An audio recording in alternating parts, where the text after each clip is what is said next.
Mes amis, il y a une vérité que beaucoup refusent de regarder en face. Le respect ne se perd pas toujours à cause de grandes fautes, mais souvent à cause de petits comportements répétés, si discrets qu'on les confond avec de la gentillesse, de la politesse ou même de la bonté. Et pourtant, ce sont parfois ces attitudes-là qui abîment ton image en silence et érodent, jour après jour, la considération que les autres te portent. Je l'ai observé chez moi. Je l'ai vu chez des hommes et des femmes brillants, compétents, généreux, qui ne comprenaient pas pourquoi on ne les respectait plus comme avant. Aujourd'hui, je veux te parler franchement. Pas pour t'accuser, mais pour te rendre ton pouvoir. Première attitude destructrice, trop te justifier. Quand tu passes ton temps à expliquer, à argumenter, à te défendre pour chaque décision, tu envoies un message dangereux. Tu dis sans le dire, je doute de moi. J'ai besoin que tu valides ce que je fais. Un refus n'a pas besoin d'un roman. Une décision n'a pas besoin d'un plaidoyer. Plus tu te justifies, plus tu ouvres la porte aux négociations, aux pressions et parfois même aux manipulations.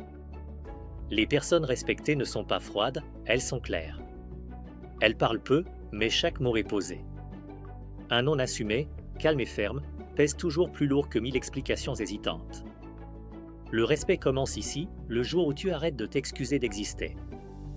Deuxième attitude destructrice, porter les problèmes des autres à leur place. Peut-être que tu es cette personne à qui tout le monde se confie. Celle qui écoute, comprend, apaise. Au début, ça valorise. Puis ça épuise. Parce que beaucoup ne cherchent pas de solution, ils cherchent un endroit où déposer leur chaos émotionnel.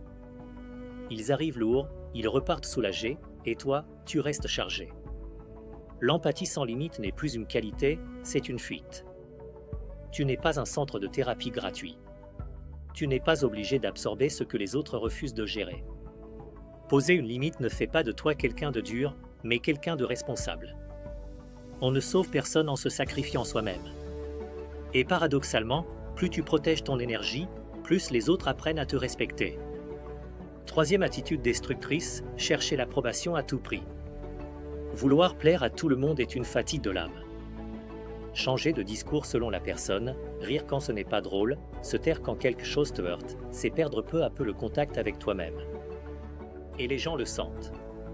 On ne respecte pas quelqu'un qui n'ose pas exister pleinement. L'authenticité dérange parfois, mais elle impose le respect. Dire ce que tu penses avec justesse, tenir tes valeurs sans agressivité, assumer qui tu es même si ça ne plaît pas à tous, voilà ce qui construit une présence solide. Mieux vaut être respecté pour ce que tu es que toléré pour un rôle que tu joues. Quatrième attitude destructrice, rester silencieux face au manque de respect. Sourire quand on te rabaisse. Laisser passer une remarque déplacée. Faire semblant de rien pour éviter le conflit.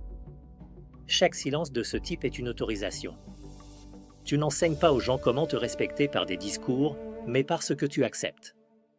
La force n'est pas dans l'agressivité, elle est dans la fermeté tranquille. Regarder quelqu'un dans les yeux et dire calmement « ce que tu viens de dire n'est pas acceptable » change toute une dynamique. Quand tu te respectes, le monde s'ajuste. Ce que je veux que tu retiennes aujourd'hui, ce n'est pas de devenir dur, ni distant, ni fermé. C'est de comprendre une chose essentielle, ta bonté ne doit jamais devenir ta faiblesse. Le respect ne se réclame pas. Il se cultive. Et il commence toujours par la relation que tu entretiens avec toi-même. Observe-toi. Repère ces moments où tu te trahis un peu. Et commence, doucement mais fermement, à changer. Certaines personnes partiront. Mais celles qui resteront te verront enfin pour ce que tu es vraiment. Et ça n'a pas de prix.